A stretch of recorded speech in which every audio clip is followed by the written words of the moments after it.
Yeah, definitely. All right, well, we're loading up into Vanny Research Station here for game number 1, as this is the winner's match. One of these players is advancing on to the round of 16 in just a little bit.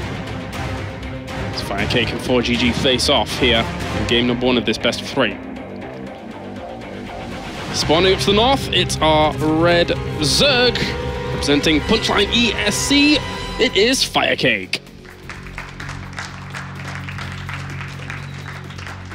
And down to the south, it's our blue Terran, representing Millennium. It is ForGG. All right, when they played earlier in ladder, it just seemed like ForGG, rather than doing his usual aggression, which FireCake was anticipating, he went for something very different. He knew that FireCake was probably going to go for 2 base Mutas to try and counter, you know, the Banshee play, the Hellbats and all that. So instead of going for it and attacking into a suspecting player, he went for simply his regular expansion, but more barracks, and made a bunch of Marines, prepared himself for the Muta play of his opponent, and then from there, just started pressuring with the Medivacs that he made, in addition to all the Marines that he had on the map. And then from there, he was able to do well enough to slowly start getting ahead and never really fell behind ever. It's increased his lead with the plan going accordingly right from the start. But in this game, we had an early pull here made by FireCake, so gonna be trying something. Yeah, it looked like a 12 pull there to start things off. So that barracks has actually rallied very, very quickly forwards. So it's probably going to be into the Reaper. Now, whether or not he gets a few more Reapers after or adds on Marines after the first Reaper remains suspect. Doesn't ForGG SCV Scout? In which case this, I guess, wouldn't be that great. But if you place your Overlords well, maybe you can dodge the SCV at first and then the Reaper. All of this is going to be very important. Like, right now, the only thing that this early pull is telling me is that FireCake might have wanted to rush for some links, but no. He starts a Queen very early on. So I guess he wants to shut down the Reaper harassment with the Queen that he's going to get very early on, rather than make links, you know, that go around and don't really kill those Reapers. Having a Queen out as the Reaper is going to enter his base, definitely going to help a lot as well. Definitely. That's kind of a cool little deviation. It does cost you in terms of the drones to start things off. So it's like 15 drones to 15 drones at the moment, with getting as much and maximum effectiveness as possible, with extra gas geysers being added on to actually go for the extractor trick and then poke out with just a few more drones. So he's being very efficient in that regard. We'll see what FireCake has planned here. He's only mining out of his extractor with 1 single drone so far, so doesn't want to rush for speed or anything like that. Wants to make sure he has 16 on the minerals for basically the whole time, from as soon as he could. Is FireCake going to drop a Creep Tumor, or is he going to inject again? Considering the second Queen's about to come out, I guess dropping a Creep Tumor would be good, but he needs to make sure he chases that Reaper away first. Yeah, and he will Here push it is. away. So it was only the 1 Reaper overall, and he's going to add on a few Marines here now to get this really, really going. But the command center was taken behind this. It kind of all makes sense to me now that the 1 base play that we saw from ForGG against Sen, because, you know, it's so difficult to actually spot as a Zerg the natural behind there and what's really going on a map like this. So it's cool to throw that in every so often, but ForGG, he's not doing something like that here, but there is still the threat of some early aggression coming out because he is so effective with those early Marines, with those early Hellions, along with the Medevac if it comes along as well. He's going for a starport here, so I think ForGG is basically saying, I beat you earlier with Bio plus Medivacs rather than, you know, some Banshee play. Maybe this time you won't expect it if I go for it. I mean, this could still be, you know, like a Medivac and an elevator with like a bunch of Marines plus Hellions. So we're gonna have to wait and find out exactly what's in the plans here. But I think he's mostly counting on FireCake not rushing for the Mutas on 2 bases, which is not in this game, because he just threw down an Evolution Chamber and Roaches. This was one of the things that he did mention to me earlier, because I was watching that replay of when he played ForGG with him, and he was questioning a lot what he could have done better. And like one of the things that he said he could have done was when he had the Mutas to go for a counter-attack and try to force an attack out of ForGG and then crush him with the Banelings.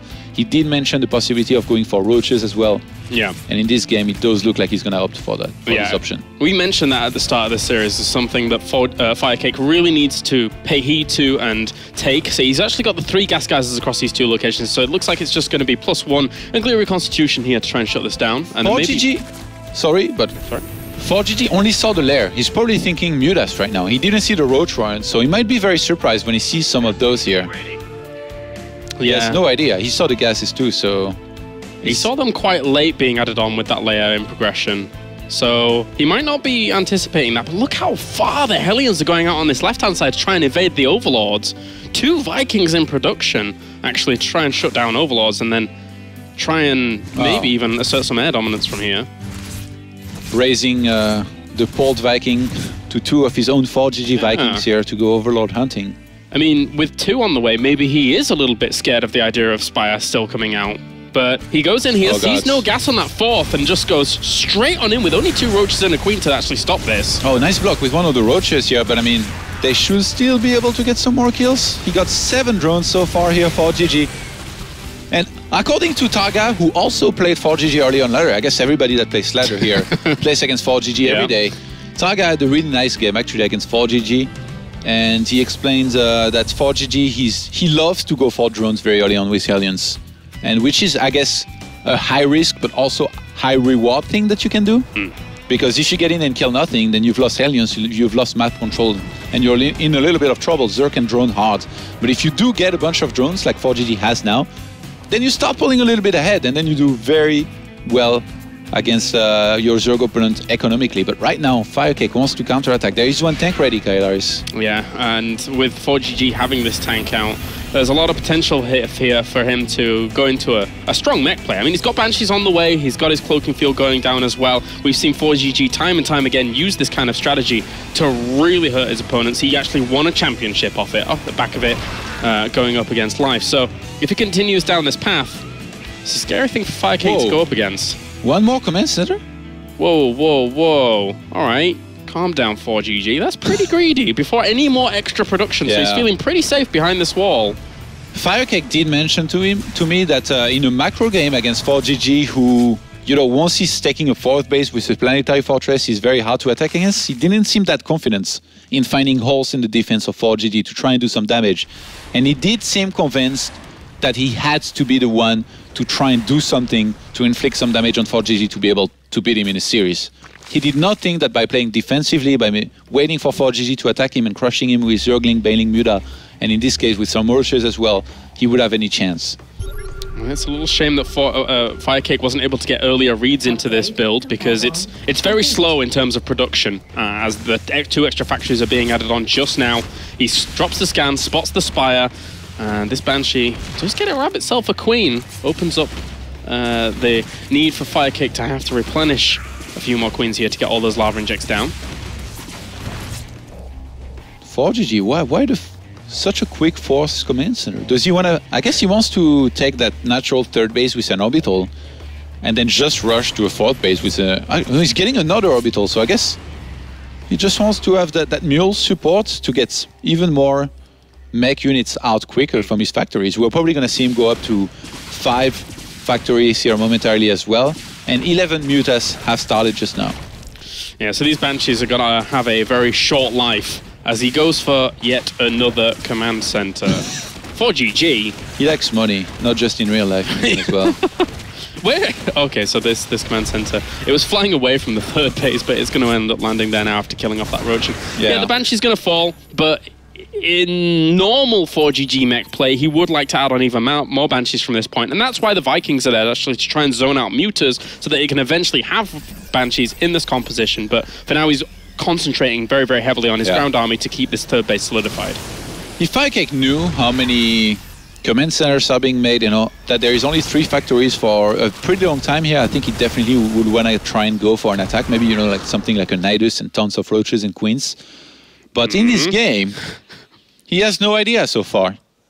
So he's just going to try to poke with the Mutas, but I don't know that he can get the info he needs. And, okay, they played the same position as earlier when they played in ladder, And FireCake did note to me that ForGG never seems to get a turret in the main, but gets at least one in the natural, which in this case was even 2.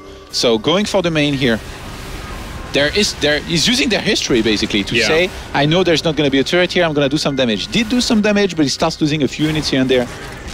FireCake has to be careful not to lose too much here. Well, the infestation pit went down just a moment ago, so there is a good opportunity here for FireCake to go for Swarm Host if he wants them against this mech style. It's actually just going to be straight to the Hive here to start things off, so he can get those 3-3 upgrades really rolling very fast. 2 more command centers started. Make that one actually. That one didn't get cancelled. Yeah. But ForGG is in full command center mode here. These roaches, how much are they really going to get done? They actually got on top of the 1 siege tank at this front location. This is very strong timing. He doesn't have his +2 weapons yet, but he got rid of a lot of the Hellions. These Thors are having a hard time dealing with this many roaches, and 15 more in production. He's shutting this down really hard.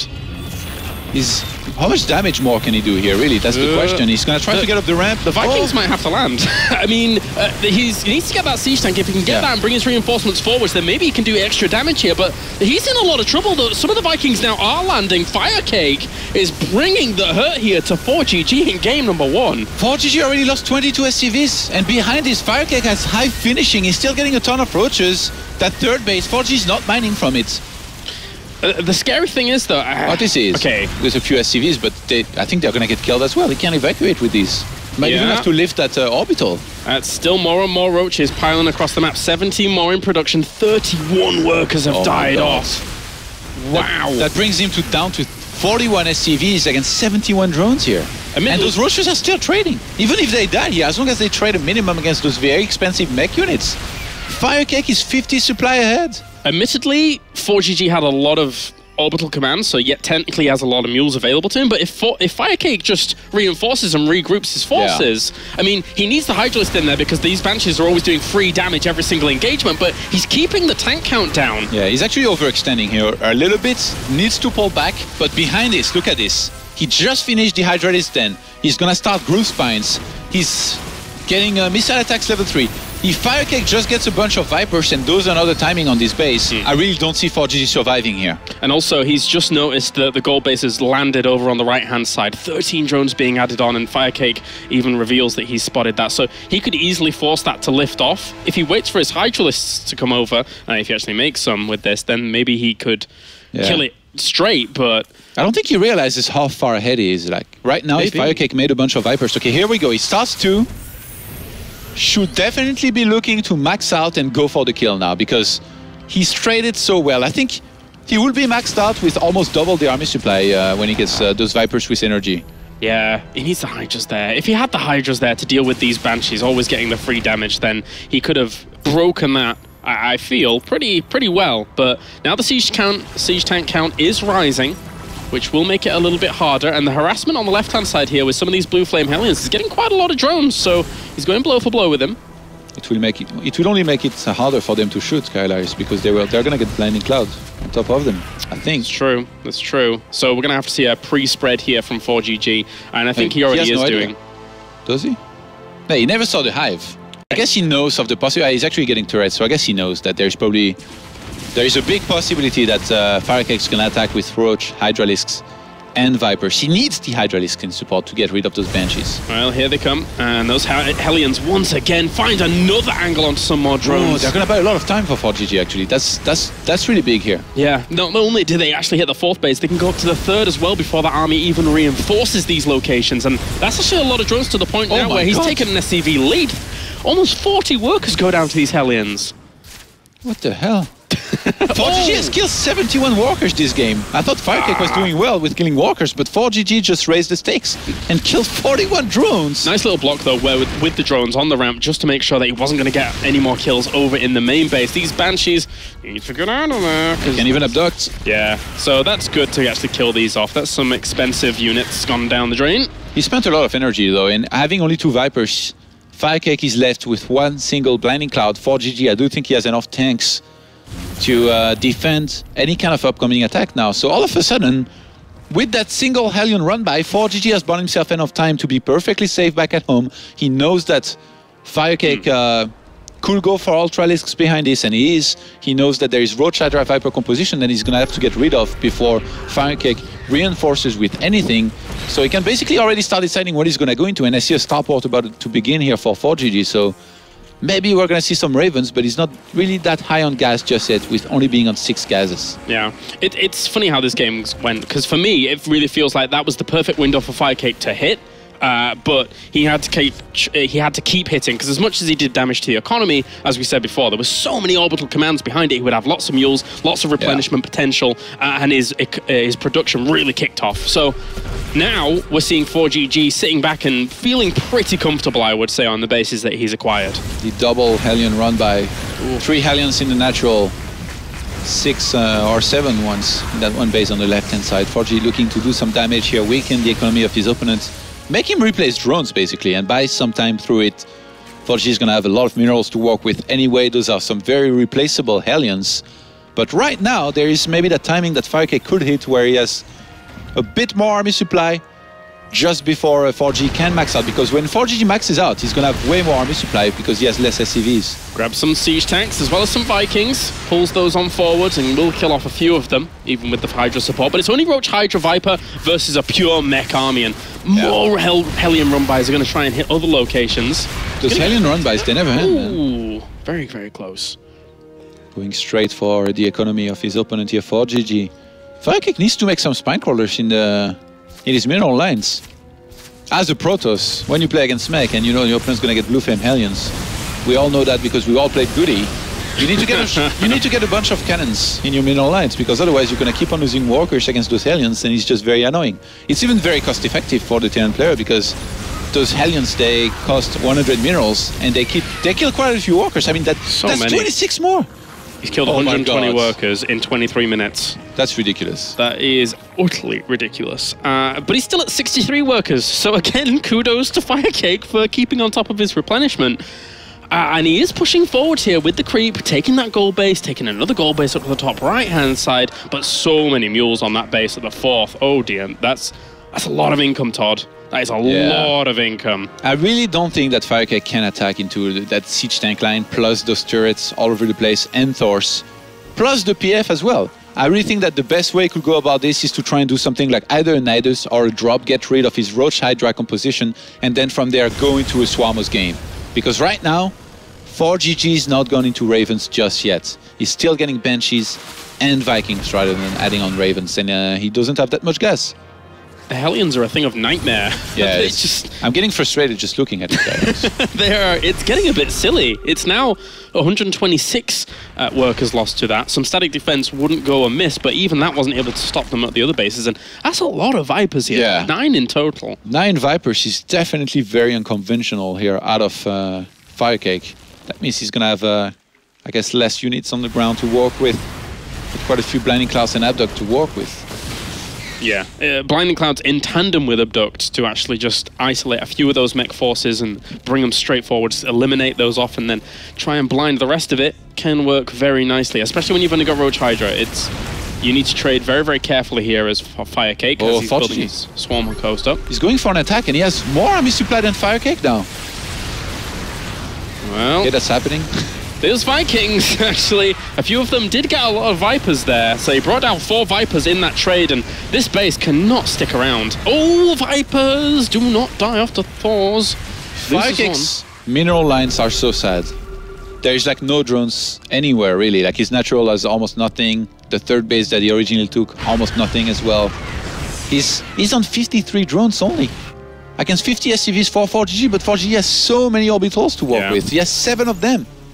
It's very powerful, the economy that we're seeing from ForGG, who has been very content in just taking this slow. He actually has 1 Thor stuck behind his 4th mineral line, which is hotkeyed to the army and isn't moving.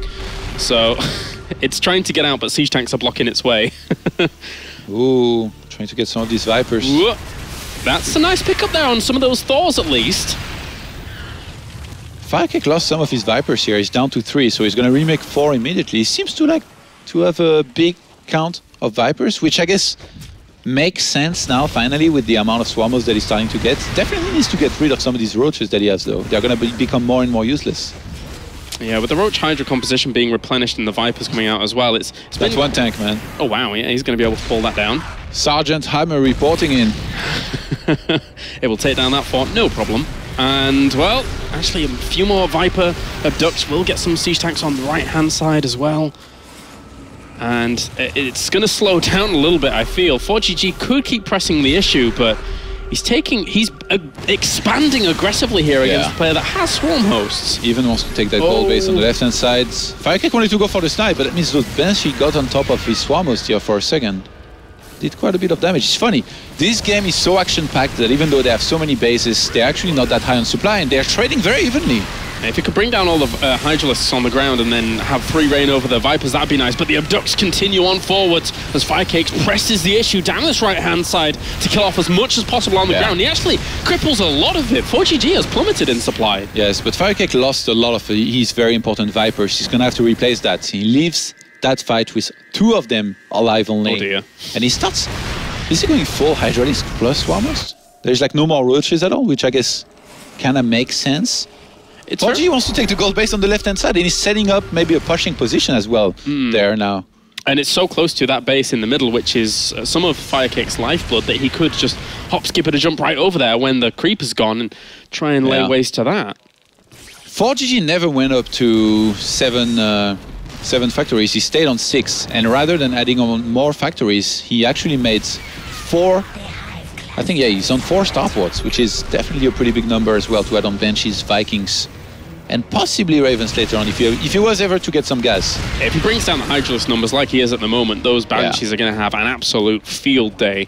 They just want to jump on top of the Swarm host, drop the scan, kill them off there. The gold base ends up falling on this right-hand side as ForGG has slowly pushed his way towards it and could lose this orbital command.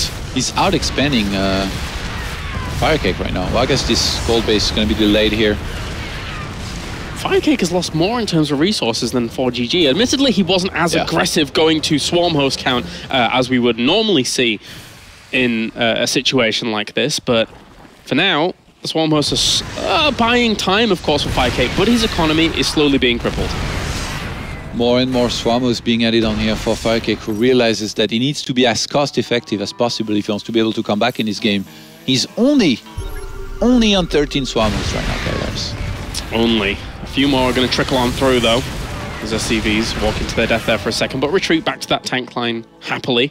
And unfortunately for FireCake, he is being starved out right now. He is being starved out. These scans reveal that this is pretty much the only main mining base that we're seeing from him. And he gets on top of the swarm host with those Banshees on the left-hand side. All the Hydralisks are way out of position, but at least they're going to get some siege tanks on there. But it's the swarm hosts that are the big deal. That is so costly here for FireCake to lose. He's losing so many of them. He already lost 10, 11. Oh, he's going to keep on losing more. I don't think FireCake... He finally realized he's going to come here, but even if he kills all of those Banshees now, ForGG might even choose. He's going to choose to sacrifice those Banshees for even more swarm host kills. Well, how do you slow down a mech push when you don't have any swarm hosts to your name? This could get very, very ugly in this mid location. Yes, he has some Vipers. Yes, he has Blinding Clouds, but he needs to get more swarm hosts over there. Although ForGG isn't being as aggressive as he could be with the army that he has so far. Did ForGG forget there is a base in between his mech army and like his lower bases? Oh, yeah. Like he totally forgot about that one. He really wants the gold. He really, really wants the gold. Drop some mules on there, quick, get it mined out as fast as possible and then run away. He's even taking their top right-hand side gold from a long distance right now. Hell yeah, he is. Why not? Blue minerals don't matter to ForGG. It's all about the gold. FireCake is struggling to spend his minerals. I guess he's running very low on gas just because of the way ForGG has been sniping bases left and right. FireCake has been really struggling. You know, in resources lost, it's actually very even. But I feel like FireCake has lost way more gas-heavy units than ForGG. And actually, he picks now to start Pathogen Glands, and he starts a bunch of Queens. So I guess he's going to want to look to add a lot of Queens plus Infestors, possibly, to this Swarmos Viper army. It might be too late.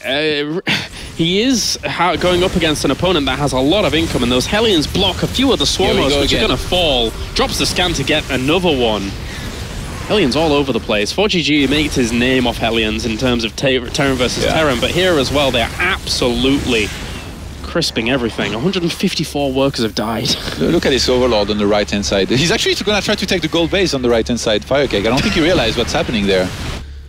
I guess not. It's the funniest sight. Cribbing, drop the turrets. hatch block on the gold.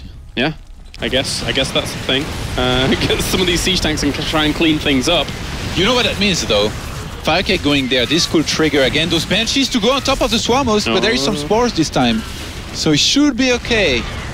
A static D helping looking for some snipes with the Vikings on the right-hand side. ForGG is really trying to play with the fact that FireCake is not as fast as him in terms of, you know, looking at everything, paying attention to every little skirmish and fights. And he's trying to exploit that to the best extent, but FireCake is doing better. Now that he has some spores on top of his Swarmos. Yeah.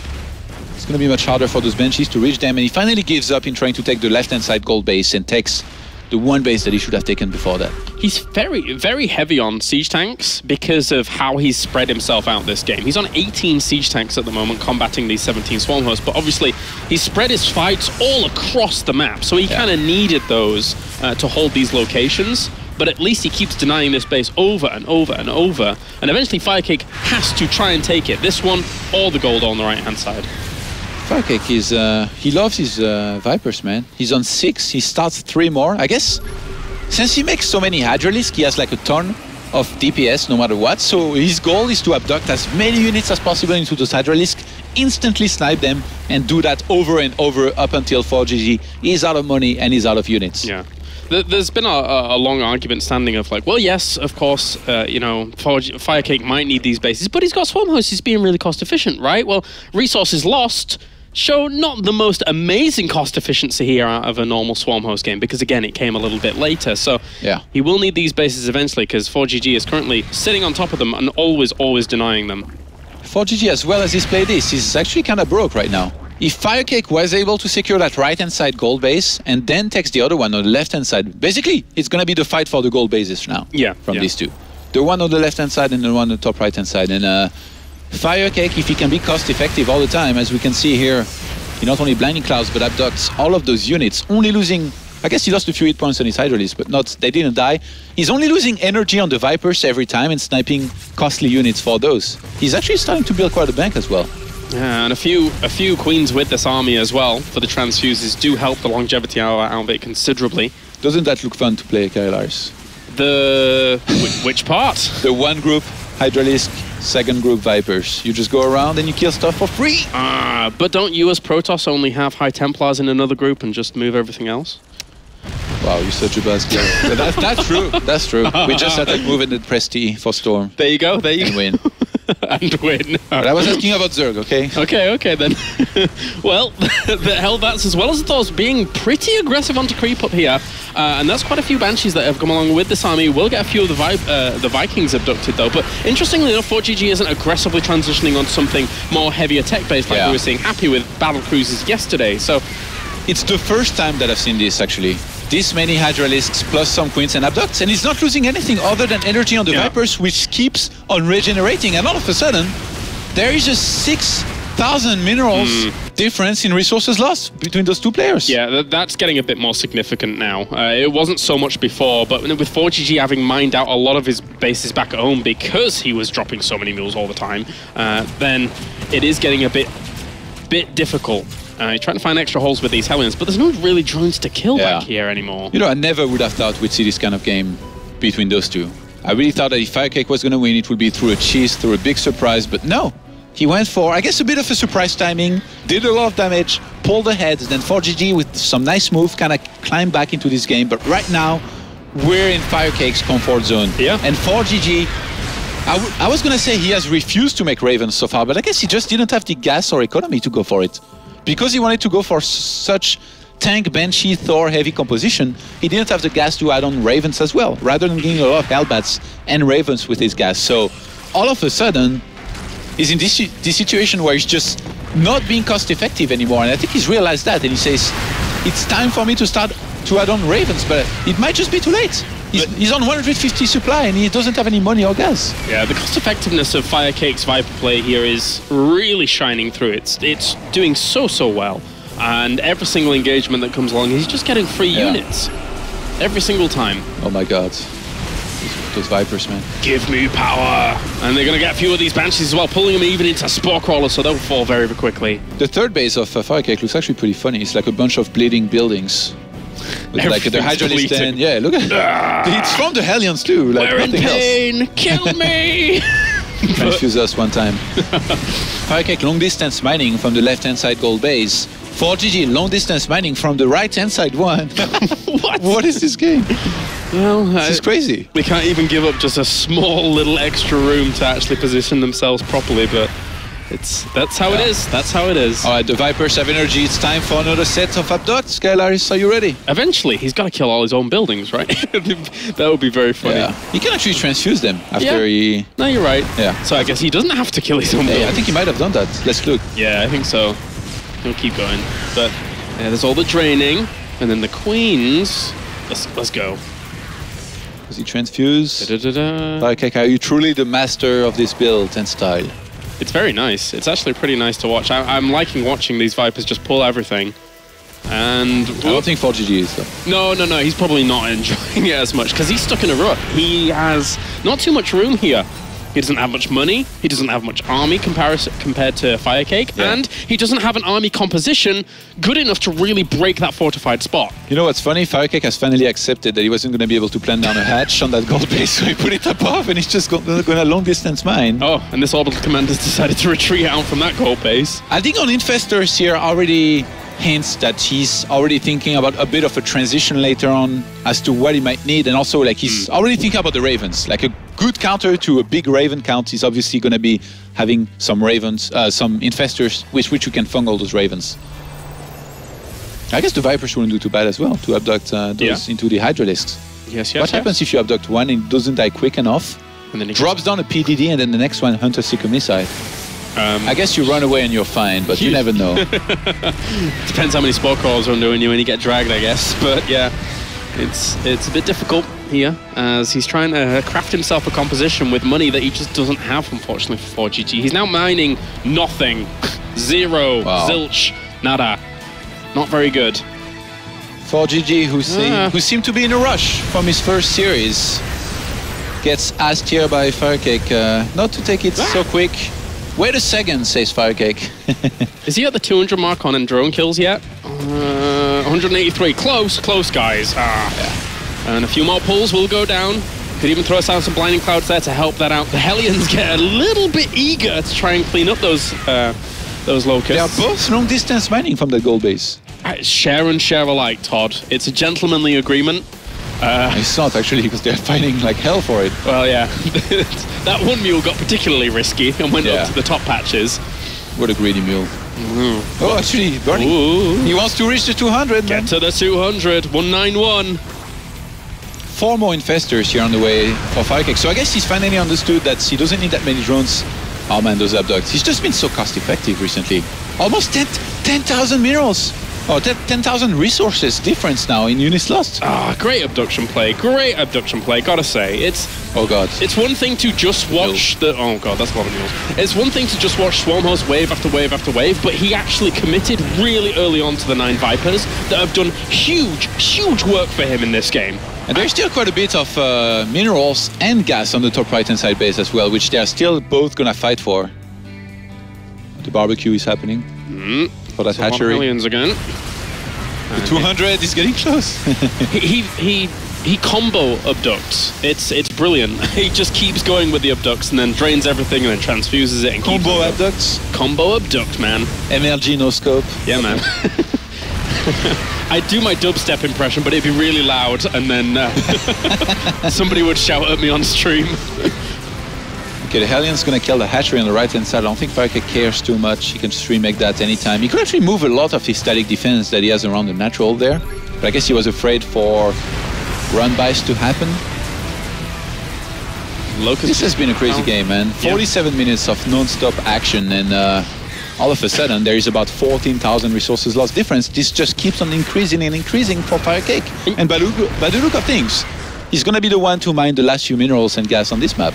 You know, it's funny, I came into this group thinking, yeah, FireCake's the guy that is happy to go into this situation, but I never expected ForGG to really give FireCake this room if they were to meet. to actually get to this spot, and he has. I'm very surprised. ForGG is normally far more aggressive than this. Of course, he has been aggressive with his Hellions, but it's not killing damage, it's just trying to weaken that economy over and over and over, which FireCake did replenish very, very successfully. I think that regardless of the result of that first map, ForGG in the next game is going to be a lot more aggressive, and he's not going to want to take it to the late game. No, not at all. Where are you going, Mules? Okay. Just trying to steal the minerals. Ah! One of them get away! Run, run. Success! SCVs are going up there now, sacrifice themselves and try and get the infestors! He gets a massive fungal! Oh, that could be chained. He doesn't really have much to zone that out. He needs to try and get a Hunter-Seeker missile or something like that up there against He's even afraid of getting the rest of his army fungal, so he just abandons ship, goes away, leaves the Vikings behind. Great trade there for FireCake, great trade. Things are about to get worse for ForGG as 12 more infestors are about to come out to make their numbers at 20, Kailaris. Wow. Why is he still in the game? I would have left a long time ago. This is painful. That's a strong army. 196 workers dead. Kill those few more. We're getting close. 2 more. But he's probably not going to win anyway. Drop the mules. Steal all the gold. Yeah. Okay. Yeah, Locust on the left-hand side now. Now that there is no Ravens there as well, they should be able to do some damage. I guess since they're all coming clumped up. It just doesn't have slowly but surely he's going to kill those tanks. I want to watch these 2 drones die wherever they are. Come on, ForGG. I mean, he doesn't know. He doesn't have a kill counter, right? 2 Hellions are heading up to the gold base. Oh no, it's well defended. Never mind. They pull back. ForGG is actually starting to have a lot of gas here. He could go for a lot of Ravens. I mean, he's still in so much trouble, but this could be one of the things that he tries and goes for. I mean, he just keeps killing off siege tanks, and he can't replenish them. There's not really too much chance to that. FireCake this game made 30 spore crawlers, 24 spines, and I guess just 16 turrets for ForGG. So not the most defense, not quite the 85 spore crawlers of Kane. But definitely a sizable amount. Yeah, it's still done work for him. 10 drones out, just mining away at these locations. And I don't think we're going to see 200 even die off here. Here we were thinking that the favorite unit of FireCake was the Swarmos. It's actually the Viper. And I'm totally happy with that, because the way in which he's been using these abducts again has been fantastic. I'm going to push on down this right-hand side, push all of this away. That's orbital. ForGG has no answers, absolutely no answers. He is slowly being killed off. ForGG is just down to 14 tanks, 7 Ravens, 8 Vikings, and just a few cents of worth of Thor and Banshees and Hellions. Not much. Really not much, yes. He's getting Vikings. He's trying to go into as many Vikings as possible to try and finally kill those Vipers. But I mean, even behind this, FireCake has a bank, he's got gold. And by that I mean the gold base to work with. The main currency we use in StarCraft is actually minerals. What's that guy doing so far away from home? Like when you make extra swarm hosts and then you rally them forwards and you add the swarm host to the thing, they get rallied forward. So that's how that happens. I thought he was going to be the little swarm host who could and just stand there and beam in the mineral line and kill some SCVs off, but FireCake's even going to make a hatchery on the left-hand side. I guess it's more for those gases than the minerals that are left there, the gold base, because there's not that many minerals left. 190 army supply. How are we supposed to combat that?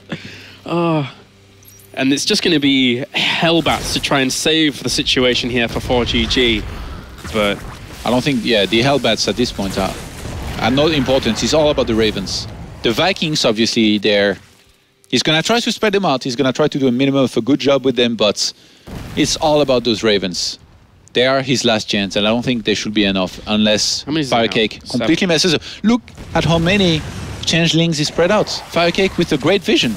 He sees his entire half of the map. He sees that ForGG is pretty much broke. There's actually a bunch of minerals on the left-hand side that ForGG hasn't mined, but it's mostly about the gas right now for him. ForGG refusing to give up in dire straits, basically. Yeah.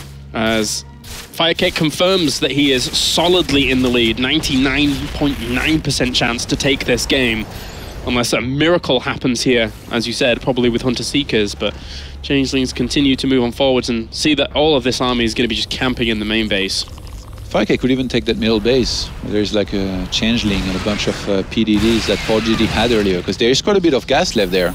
I guess above 3,000. Camping there. Oh, it's burning down. Okay, no, he's repairing. Yeah, repairs.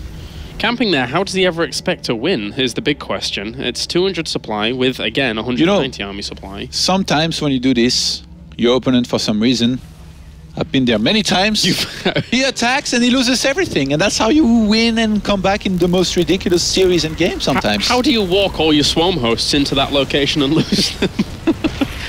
It's going to be hard. That's the mega throw right there. Yeah, that's called being an expert in throwing games. But I don't think that FireCake has any plan to do that. He's a very patient guy who knows how to take his time. And he's going to do just that here. He's just going to erase ForGG from this map slowly but surely. You know, he's going to keep on creep spreading, move his static defense forward. And there's just not much ForGG is going to be able to do. ForGG kind of looks like he's trying to play here for a draw, actually. Maybe. Kind of like sitting in his base with all of that, saying, if you attack into me, you have to go up that ramp with the Locust. They're never really going to do much. And if you go in with the rest, well, I have Vikings, I have Ravens. That's not going to do well either, so... I mean, ForGG is still at like, he was at about 200 APM there for a second. I'm wondering what he's doing. But yeah. He's just chilling out now in his base, and he'll stick there for a while. FireCake is on 10 runs. And he still has the bank, he still has the income, I guess we could say, compared to ForGG. He's got like 500 mineral income and 30 gas. Well, we're nearing the hour mark soon in this game, and unless ForGG wants to give up, it's going to have to be broken at that main base. So, similar to yesterday, I'll take my shoes off again and get comfy.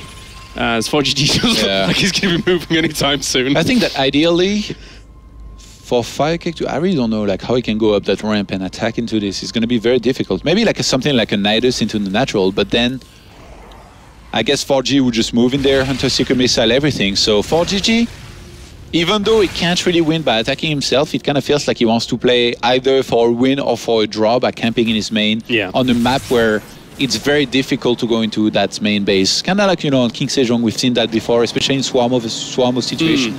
You could force draws sometimes. With those siege tanks, it's now impossible to end up breaking that small choke there. The Vikings are spread out to the point where if a Viper moves forwards, they could get stopped. The siege tanks are actually pretty far from that ramp. I guess the Vipers are still going to be the key units. Yeah. Because if he goes just down that ramp with the Hydralisk and Vipers, he can start shooting down those buildings, and then the Locust will get in more easily. And he can just keep abducting from afar and snipe those units. The thing is, ForGG has a ton of Vikings plus a lot of Ravens, so he's going to want to look to basically Hunter Seeker Missile some of those units, try and kill them to try and maybe come back in this game, but I just don't see it happening. It's a slow death here for ForGG at the moment. Slow death as... Oh, he lands some mules. Okay, so just wants to get this map completely mined out. Mules are a good way of doing that, stealing some of those minerals, and they will vanish forever as the Hydralisks kill them off. Didn't happen. Kind of almost as if FireCake knew this was going to happen. He had the Hydralisks there. FireCake's actually not using... He's keeping his Infestors as a plan B back at home. It's fair. Locusts chew through the PDDs very, very quickly, so they're not really efficient use of energy there. Even if one wave of Locusts here does like what, 100 hit points damage, which is probably above this, it's enough. Yeah. Because he has all the time in the world here. And I mean, not everybody wins against ForGG. I can tell you, like, if I was in FireCake's shoes right now, I would be very happy already to be where I'm at, because he's even prolonging the game, essentially. Well, he even has a little bit of bank left over, even if he loses some of these units. But the siege tanks have been repositioned, and we are going to have, once again, a little bit of tower defense down that choke point for a while here. FireCake needs to make sure he doesn't forget any units, by the way. He has a lot of Infestors back at home, still, around his third base. Yes, here. And he has Hydralisks on the top right-hand side gold base, which is not moving as well. There's nothing to protect here, really. He could saturate those gases. If drones die, well, good for ForGG to break the 200 mark, but then he can remake them anyway. I mean, let's not forget that this army from ForGG is still pretty formidable. Yeah. If anything walks in towards those Ravens, 7 of them with a little bit of energy with Hunter Seeker missiles can cause some damage. FireCake's army is not really replaceable too. Like the Vipers and Infestors, they are very gas heavy. He doesn't have that much gas. Like mineral-wise, he's okay, but it's really about the gas. Pause has been called here. after the hour mark has been surpassed. And that man on screen right now is staring down the 1-0 victory at the moment. Yeah. There's actually quite a bit of gas, by the way, left on the map here. FireCake right now is at 1,600 gas and 4,400 minerals. There is still a base in the middle of the map, the one that was ForGG's earlier, that he could take, that has 3,000 gas there. The gold base on the left-hand side, which he hasn't saturated the gas for, 4,300 gas. That's a lot So of mathematics, that's 7,300 gas extra to the 1,500 that he already has. Basically enough to remake some very strong and gas-heavy units behind this. Was he to lose any of his Vipers or Infestors, or even get, slightly in trouble? Yeah, and that's not ever not ever going to be given away to ForGG because he has such presence on the map. He has such map control. Whilst ForGG will camp for a little bit here. This pause is just being resolved slowly. A super duper difficult position here for ForGG. I'm wondering, try and win, what the pause was for. We'll find out in a bit. And it was in his ear. It was in his ear the whole time. So that's been sorted as well. Players being asked to go. FireCake's finally about to kill that starport of ForGG, by the way. And ForGG is pretty much out of minerals and gas. He has 229 minerals, 130 gas. So even repairing that is going to be very costly. He's not going to be able to do it forever. So yeah, he should be able to get in there. ForGG is using a lot of PDD, but his Raven count, I don't feel is massive enough for him to do this forever. He has 7 Ravens. It's really not that many. Oh, sending in some infested Terran as well. Nope. Why not? Why not? Not even spotting with the buildings. Got a little bit of damage done there. It's also blocking vision. I mean, it's a small thing, but I mean, it doesn't really matter too much. Yeah. Drop some mules. Oh, he might put those on hold position, actually. That's quite clever. Yeah. But they'll die from siege tank splash damage anyway, so... I don't know why FireCake is not sending his static defense closer to this. Like, he could literally do an arc with spores, mostly because spines are useless down there. ForGG is not going to move down the ramp. So spores all around the place. And then, for example, do you see those Hellbats on the left-hand side of all this entire army? Just a little bit below this location, there is a few Hellbats on the left-hand side. You could start abducting them and killing them. And then one by one, get the Ravens, kill them. Because there isn't even turrets. And even if there was, the Locusts can go up the ramp and snipe them. That might be... The pre-GG scans? Yeah. Nah, I don't think he's about to, like, you don't leave when you have this army here. I think he's having he's trying to estimate how much is really left on this map. And if he was to have clicked on the gas guys as they could potentially be taken, there is still a lot. The thing is, he also knows that there is most likely a bank available for his opponents. Yeah, if not just a little bit, it's still very difficult to break this with the army that we're seeing from ForGG and then pass through from there. There's actually, on the right-hand side base that ForGG mined out, there's actually 84 gas available. Would it be worth it to make a hatchery there? No. Good answer.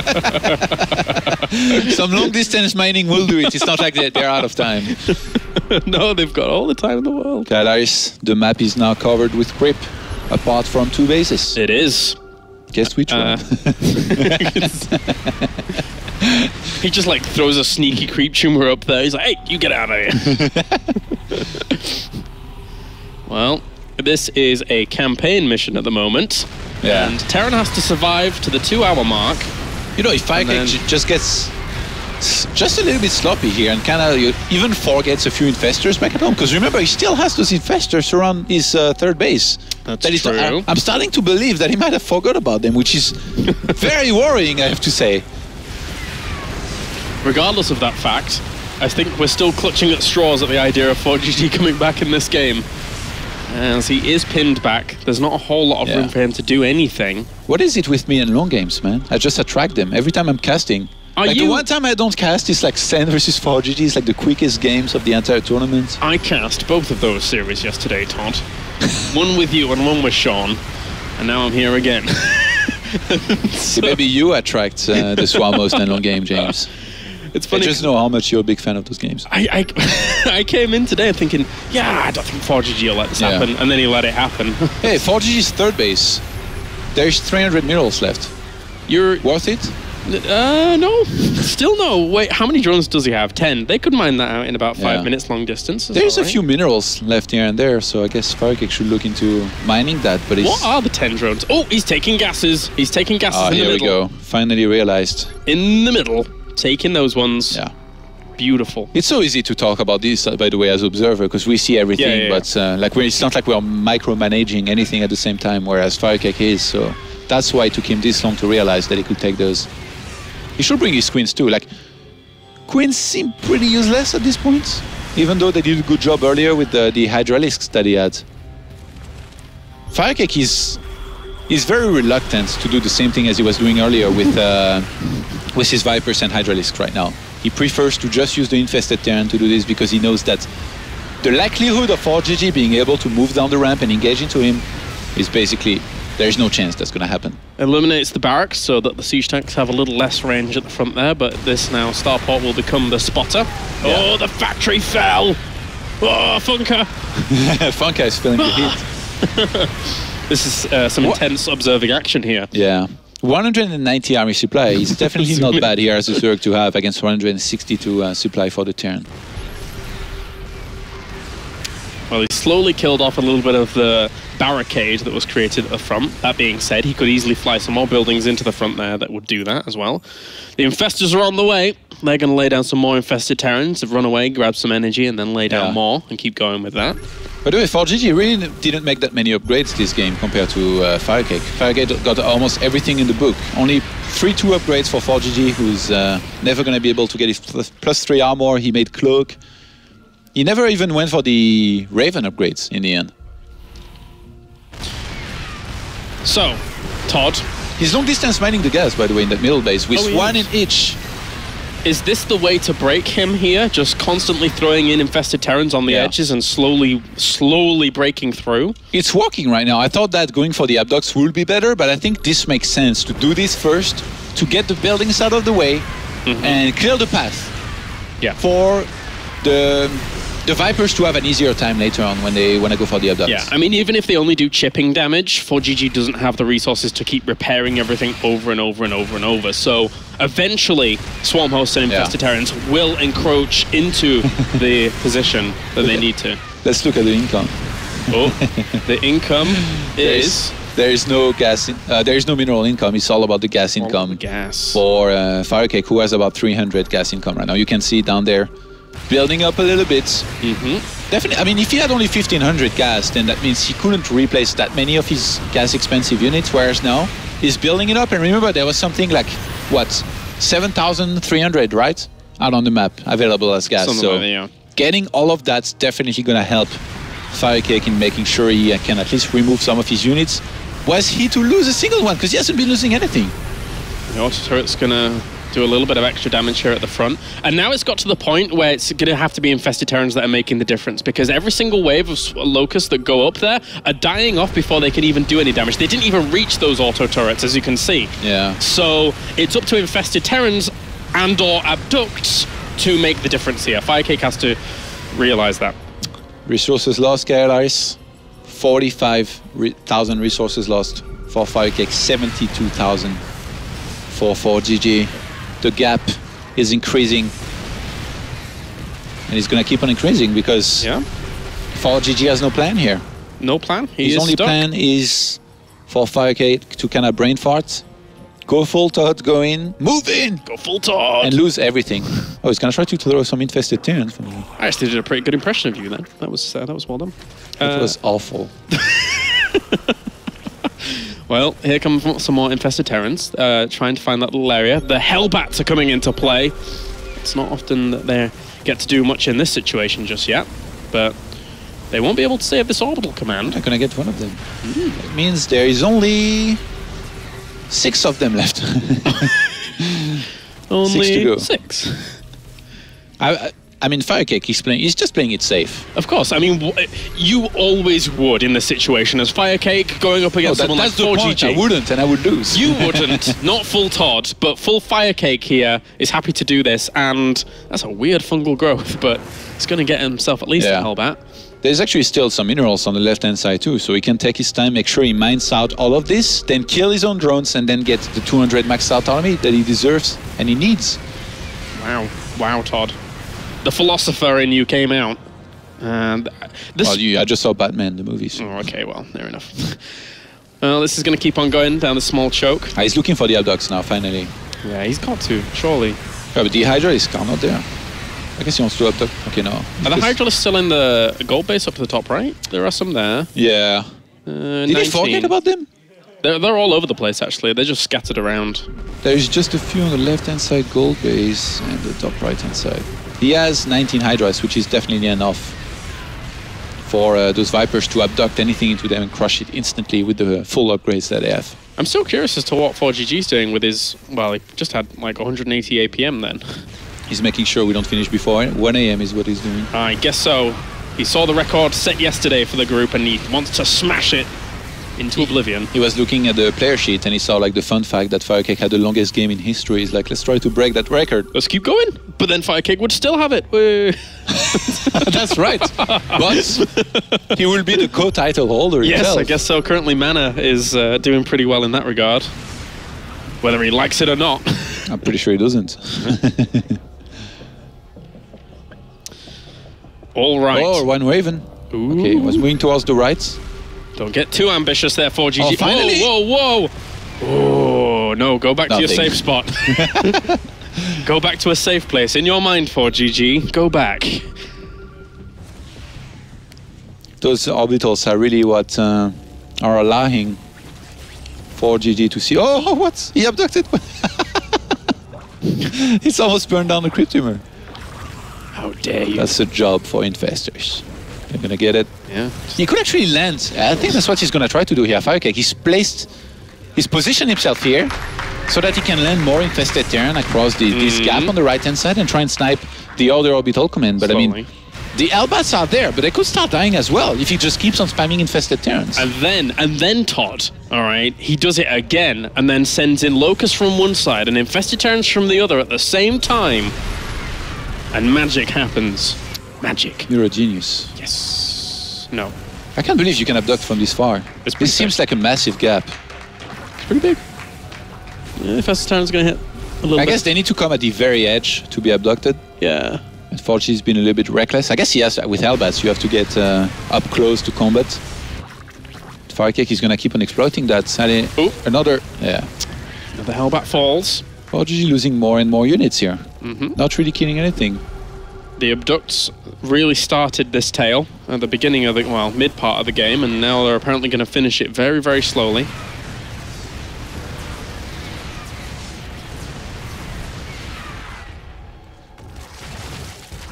Take it away, Kairos. Did you see this top trumps card that a fan made for me at one point? It was a BlizzCon. It's really nice. I did not. Nope. Okay. What is he sending some changelings in? Just because he can, or is there a plan behind it? They're actually getting melted. Never mind. Maybe maybe that's soak a little bit of extra damage when he goes through all of that. I don't know, but these abducts, they die to the splash. I really think that right now, FireCake, he has forgot about his Hydra risks. Like, surely he didn't need to leave them back at home. Well, infested Terrans are still doing the business. Of course, actually, you know, the infested Terrans here on the other side could have been the Hydralisks doing this. So it is a little bit wasteful of energy if you think about it. But where's your F2 key, FireCake? F2 key. Oh yeah. Well. When SCV is gonna start for ForGG? I didn't even remember he had money. Ooh. Production tab, Funka. Uh-oh. Check out that one SCV. Right, what is he gonna do? Whoa. What is he gonna do? I don't know. What are you gonna do? Make a sensor tower. Oh my god. He had money. Hey. I guess there is no way. Like, imagine if ForGG had put like a line of buildings across, like close to this ledge here. Then you couldn't throw stuff over. Yeah, no infested Terran could land there, but you can't because of the shape and form of that area. Shape and form. The overlay, okay, Carlos, I'm French, please. No, it was right. It was okay. the right. It was. I just liked the sentence. Shape and form. Well, did he make something else? He just spent a bunch of money. Just this house, this much? Oh he my wants. God. He wants to know when these units are going to be thrown over. I guess some siege tanks have been repositioned, repurposed. Let's look at ForGG's vision and compare it with FireCake's vision. Okay, let's do that. Let's do that. Let's feel the full discomfort that ForGG is feeling right now. The helplessness, Skylaris. Being trapped in a box.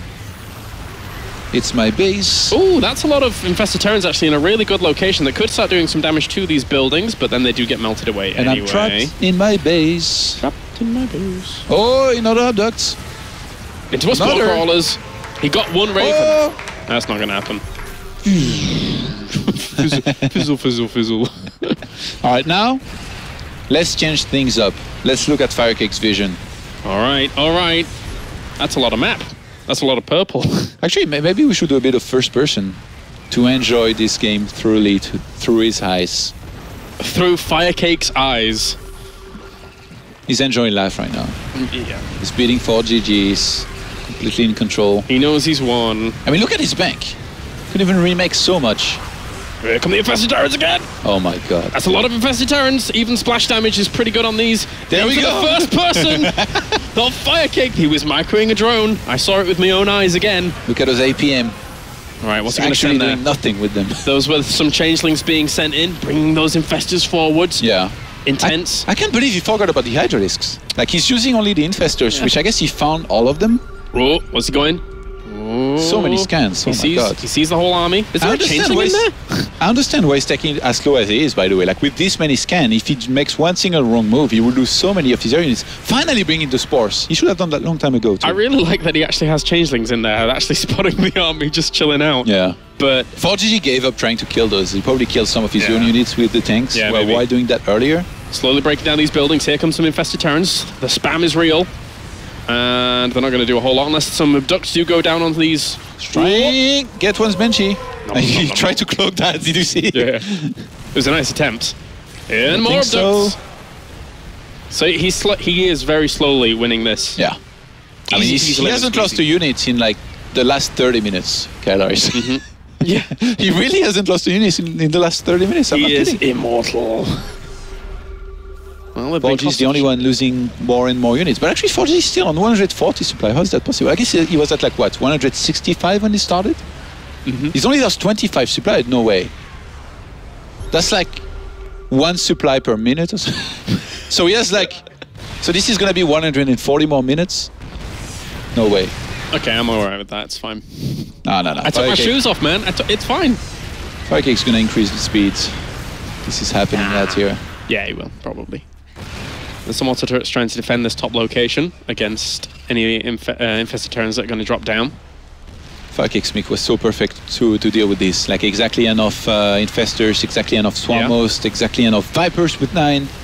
The 9 Vipers, they have done work, man. Yeah. Too many Hydras, since I guess he doesn't use them, so those 19 were pretty useless. They are FireCake's Nazgul, my friend. They are not the 9 Vipers coming out here. They have done work. All right. What's next? Some infested Terran in the natural again? Or is he still scared of that sensor tower? Or is he still getting gas, by the way? There's still a lot on the map. I guess, okay, how many... Yeah, he was going to go up to, I guess, 8,800 before he will run out on the map, if my calculations are correct. We'll see that if that's right in a second. If ForGG stays in the game for long enough. Which I think he will. Yeah, if he stays in this long, he's going to stick around for a little bit longer. Again, don't know how he's going to really bust out. Just trying to fatigue FireCake in this scenario, I guess. FireCake with his 120 lava. That's more than enough to remake a bit of units if he was to lose some. Yeah, it is. He could make a ton of infestors if he really wants to. Have a lot of infested Terrans all the time with that energy he constantly has.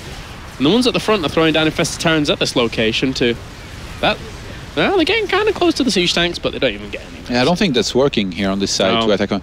I wonder why FireCake completely gave up on the right-hand side. Did you think that... He hasn't lost a unit recently, right? Like when he went to the last time to the right-hand side and abducted, did he lose any Viper or something? What convinced him not to do it anymore? I think the top area where Funker's Cursor just was is still quite vulnerable up to the top of this main base. I think he could keep dropping there and like slowly bringing it down because it's quite open. And the siege tanks as they're positioned are in a diagonal, right? So the ones at the back aren't really firing at anything. What happened? He abducted one single Hellbat into this locusts. Okay. I was looking at the siege tanks. Poor guy. 130 at supply, Kailaris. The 1 supply per minute still stands. It's a statistics, yes, it's there. And there's the statistics, that's for sure. 392 kills. But they mean nothing. It's very difficult to fight against this. Still scanning the bases of FireCake, trying to evaluate how much gas there is. These guys have some patience, let me tell you. FireCake's gonna try to break that right-hand side again. The sensor tower, if he could actually snipe that sensor tower very quickly, it'd be great for him. But there is tanks in position there. I still think this is a weak point of ForGG. He's gonna go again for the mass of infested Terran, looking for some ducts. Oh, okay, that's a big deal. Getting just as many units as there is there. If he used all position on those infested Terran, they would have done better. But I guess he does get those Vikings in the end. I mean, I say it's a big deal, but any unit lost here for ForGG is a big deal, because if he's planning on winning out this game, he needs every unit he can get, but there's just no way he can break out of here. He's just prolonging the inevitable. Yeah. I can't believe FireCake really forgot about all of those Hydralisks. And even Queens. Like, he doesn't need to have Queens around the map. He has enough lava already. He should bring those to help with the abducts. So that rather than having to use infested Terran all the time to snipe stuff, he would have those there. Like, if he wasn't going to use those Hydralisks, he could even have killed them himself. And replaced them with other units. More infestors. He has the gas for it, I mean. I'm sorry. I'm getting mad. Well, noticeably here, Todd, he only has one in each of these gases at the middle base. So. Oh! An infestor died! And he remakes it immediately, Kailaris. Hard life for GG. Resurrection is upon us. Yeah. The resurgence of that infestor is real. Well, a few more infested Terrans going to land, and he's going to try and get a few abducts here on the right-hand side. Hey, he could actually abduct this closer. Forwards, and then take it over the cliff. Oh! The flying siege tank! 129 supply, Kailaris. What did you calculate? 1 minute each supply? Yeah. How long ago was that? A while back. There was like actually a wave of infested Terran when he did abduct a lot of Vikings, where I guess it went faster than that, but overall it seems kind of accurate. Yeah, maybe. That means 2 more hours in this game. That was kind of 11 supply for about 11 minutes. So what? So that. No. Okay, well. FireCake has as patient as he's been, and how good of a decision it's been. I really feel like those Hydralisks, man. I'm gonna keep on saying it. You can, please. Why? Please, I guess ask him about them afterwards in French, because you can do that. All right. Well, still looking for a few more abducts. That Raven's in a very precarious spot and will get abducted. Here comes the second one. The triple combo. Is he gonna go for the quadra? Whoa! Well, no, that Hunter Seeker missile has something else to say about that and fizzles out. That was 2. It was, So he got the triple, but not the quadra. Infestors are actually very, very high on energy. I don't know why he's not using all of them. Get those infested Terrans out there. He's using only like, what is that, 6 of them. A small But there is pocket. like a massive pack on the other side of infestors who are like jobless. They are not doing anything. You are correct. They are unemployed in this game. Yeah, they're trying to find themselves a job. There's goes more abducts onto 2 Vipers. So we're now at 125. That was a 4 supply loss in around 2 minutes. So it's speeding up. The pace, speeding up the pace. Pace is quickening. It's funny because FireCake is only mining with like 1 drone per gas at the gold base, and like with long distance mining on these other ones. That's why he's also taking his sweet time. He knows there's still quite a bit of gas to play around with. I wonder if we can calculate the half-life of ForGG during this match. Because that's where it's going. I wish they had heart rate monitoring happening here. They'd be calm as a cucumber, man. Calm as a cucumber. Ooh, some abducts. The combos. What? The double, the triple. It's gone. All right. FireCake actually has... I guess current APM was pretty high here for a second, but overall it's still ForGG who's at 200 average. Keeping up for those numbers, man. You gotta, when you end the game, you don't want it to sink down to low numbers. Oh, he lost the units. Yeah, he lost a few. Who? FireCake. He's remaking a. Yeah, he's remaking a Viper. He lost a Viper. This is unacceptable. One of the Nazgul fell. Well, gonna move on forwards again. What? he just swapped. Okay, no, yeah, he's aware that he has Infestor, so he's just sent the 6 that he had back, and he picked 6 new ones with full energy. Oh, that's interesting. Why not just keep them all together and go for it? I guess he's scared of Hunter Seekers. Yeah. He just wants to use them 6 by 6, so that even if he loses a few, he can replace them with the bank that he has. Yeah. And I think he's just enjoying himself. Like, seriously, I'm not even kidding. Yeah, I think he knows that he's won anyway. I think he's enjoying himself. If he will hold position, okay, there we go. Why not relish the victory, though? I mean, it's against ForGG so far, and if he takes one more map after this, he will be one of the first people to vanquish ForGG in a long time when it comes to non-Koreans. ForGG gonna try to stay in there. I wonder what ForGG's plan is at this point. Like, he hasn't... How many units has he killed? Like, in the last 30 minutes, it feels like he's killed 1 Infestor and 1 Viper. Surely he should know this this is not going well. No. What's his plan? I don't think he has any plan. I've lost all comprehension of what he could do from here. There is no answer. I really feel there is no answer.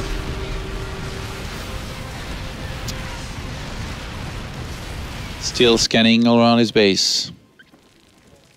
Trying to see those units coming. He will need...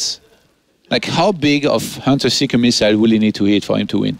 Pretty big. I mean, does he still have 7? No, he has 5 Ravens now, so he doesn't even have the original 7 Raven number that he had before. When he runs out of Ravens and Vikings, actually, this is completely over. Yeah. Oh, yeah. With Ravens gone, there really is no answer. I mean, it's ambitious with even just 5 Ravens alone.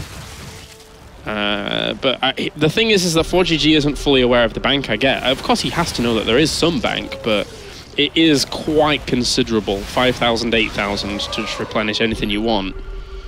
Oh, he's making something. What was it? 2 Vipers. Yeah. He's gonna want to go up to 9, back to 9.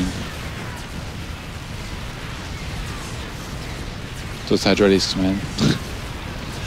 Most useless Hydralisk I've ever seen in my life, Kailaris. They haven't done much for a good 50 minutes. Lazier than you on a Sunday. Lazier than me on a Sunday. There is nothing lazier than me on a Sunday, man. I don't even get out of bed. These are. Actually, did they even get any kills earlier? They got quite a few kills. Okay, they did some work before. Yeah, they did. They did. They were able to shut down some Hellion harassment up there. If we recall back to the start of this game. Wait. Workers lost. Still 198. Damn it. Oh well. Ooh! Just a turn up that ramp here. This Hellbat should... Okay, no. Tank's gonna kill it before. Doing some friendly fire, actually. ForGG and that friendly fire, man. It's just meant to be. Abducts. That one poor Hellbat. Oh! Getting 1 tank as well. Alright, slowly chip 114, Carlos. Oh, that was... Less than 2 hours left. Yeah. That's your commentary when a Viking dies? That's awful. Oh, thanks, man. 1 hour 40 into this game and you're turning on me.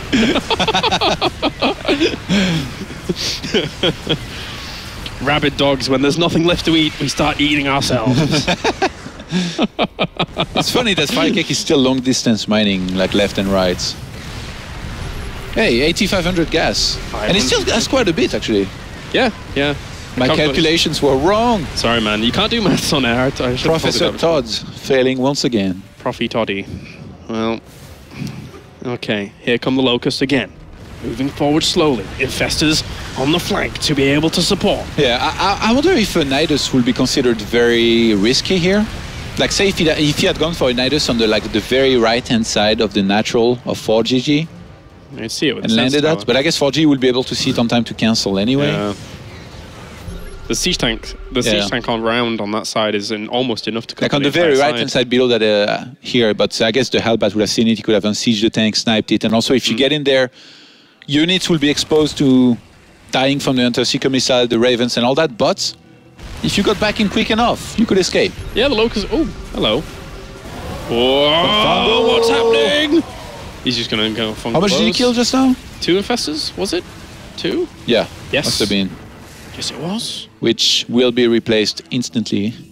Wait, he's only lost 3 Infestors all game? Oh my That's God. actually surprising to me.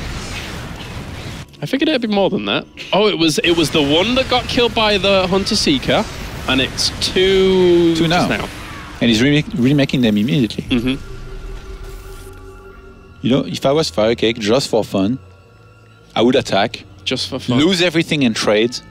Let ForGG think he's ahead and move out. Give him hope. Remake another army and win. 50 mutas, man. Imagine if he went in and traded. Give him hope. It's brilliant. Yeah, it's one way to end this game faster. Psychological warfare. Yeah. Yeah, you're right. Psychological. Just Like, run the swarm hosts in. Whatever. Okay. Let me give you a few numbers. Okay, he's actually doing so I'm quite fine at dogs here. Could I get some kills?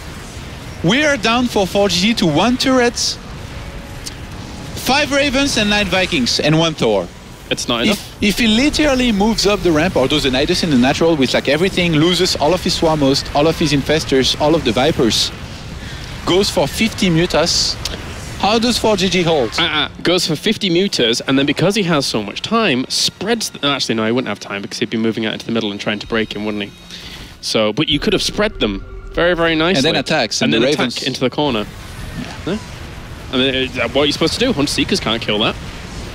We've solved it for him to break him. He has to sacrifice his army first for the greater good. He's not accepting that, though. No. It's going to be a slow and painful death for ForGG. Still being very patient. How fast do these PDD run out against... I guess the Swarmos are not even... Like, the Locusts not even attacking at this point. They just kind of... Look at this stain up the ramp. Like, they literally reach this point and never really go further. Yeah, they never even attack. So the PDD are not running out. So this is actually not achieving anything. Nothing. FireCake has to go for the infested turn on the right-hand side again. He has to... I guess he can use them there and go for more abducts here. That's exactly what he's going to do. Siege tanks can't kill everything. Ravens! Oh, okay. Some more Viking commentary there for you, brought to you by Kyle Aris. 95 supply, 93. And the Hunter Seeker will whiff. Okay, that be cancelled. He could make 52 mutas, by the way, still many minerals. Oh yeah, he is. Where did he find the minerals? Resources lost, Kailaris. Take a guess on ForGG's number. Funky, you turned it off. You sly man. Too late, you saw it. Yeah, I did. 80-some. 81,633 resources lost to 47,437. Making the difference at Kailaris. I can't see it anymore. A lot of numbers, yeah. I'm not doing maths on it. I'm not getting lured into this trap. So... Why is FireCake still worried about doing the infested turn on the right-hand side? Because the way he was even doing it is like fairly safe. Yeah. It's just 6. I mean, anything he does here is fairly safe. Now, FireCake knows that he's won, and he wants to prolong the game even more. No, actually, no, he's going for it. I guess not. No, don't be silly, Todd.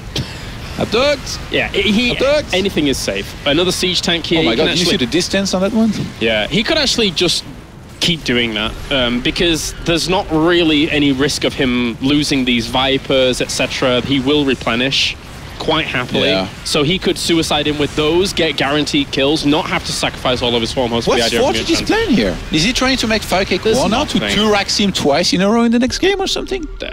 Maybe. But there you go, GG! FireCake takes game at number 1. And he knew that for a long time, as did we, but in the end, patience wins out. Patience is the word. Cost effective would be another way to describe FireCake's play here with this Swarm host. And I have to say I'm very impressed, you know, like going for Hydralisks like this plus the Vipers. He was able to trade super, like he wasn't really losing anything for the longest time. It kind of feels like from this certain timestamp in the game, FireCake just basically said, I'm not losing any unit anymore. If you kill one, you're going to be losing 100 yourself to kill that one, and you just picked him apart. All right, well, I think we're going to go to a short commercial break here, and then when we're back, we're going to have game number 2 between FireCake and ForGG.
All right, welcome back to the World Championship Series here, as we're going to get into game number 2 of our winners match in Group E. And currently, FireCake leads 1-0 over ForGG. So one more win, and he'll turn this group completely on its head. One more win, yeah. We're going to be playing on Deadwing up next. Are we going to see some mech again? Are we going to see some Swarmos? But most of all, are we going to see a vertical spawn position, Kailaris, which will definitely encourage that mech play and yeah, I think it make ForGG a lot happier than if it was cross-map, I think. Well, correct me if I'm wrong. The Varning Research Station was ForGG's choice, right? So this is actually FireCake's pick. Yeah. So... But because he's hoping for cross-map. Well, yeah, of course. And he does get cross-map here on Deadwing as we get into game number 2 between FireCake and ForGG. FireCake could absolutely destroy the balance of this group if he's able to take this map, as we have spawning down to the bottom left-hand corner. It's our red Zerg representing Punchline ESC. It is FireCake.